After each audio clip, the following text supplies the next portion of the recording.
হয়ে গেছিল একজন ভদ্রলোক এসে তিনি বলছে আমি কভার করা বাবা কি হচ্ছে না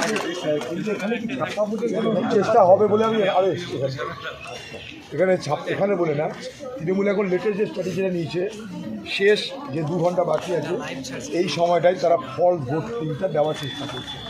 তারা সমস্ত জায়গায় সমস্ত বুথে বুথে মেসেজ পাঠিয়ে দিয়েছে যে তোমাদের এলাকায় যারা যারা মারা গেছে যারা যারা বেঁচে নেই তাদের থেকে সব নাম তৈরি করো লিস্ট তৈরি করো এগুলোকে ছাপ্পা মারা তাই জন্য প্রিজাইডিং অফিসার লোকাল পুলিশ তাদেরকে তারা ইনস্ট্রাকশন দিয়েছে সেই জন্য আমাদের যারা এজেন্ট আছে তাদেরকে আরও সতর্ক হওয়ার জন্য আমরা বলেছি। শেষ আওয়ারে লাস্ট আওয়ারে ছাপ্পা ভোট দেওয়ার জন্য তৃণমূল পার্টির পক্ষ থেকে তাদের এজেন্টদেরকে বলে দেওয়া হয়েছে। আমরা তো দিব ভোটটা দেব না চলে যাবো। আপনারা যে দাঁড়িয়ে আছেন তার তো কোনো অভিযোগ নেই। না কোনো অভিযোগ নেই। আমরা যখন এতক্ষণ দাঁড়াতে পেরেছি আর একটু দাঁড়াতে পারি। বাড়ি যান না বাড়ির ডাক্তাররা দেখেন।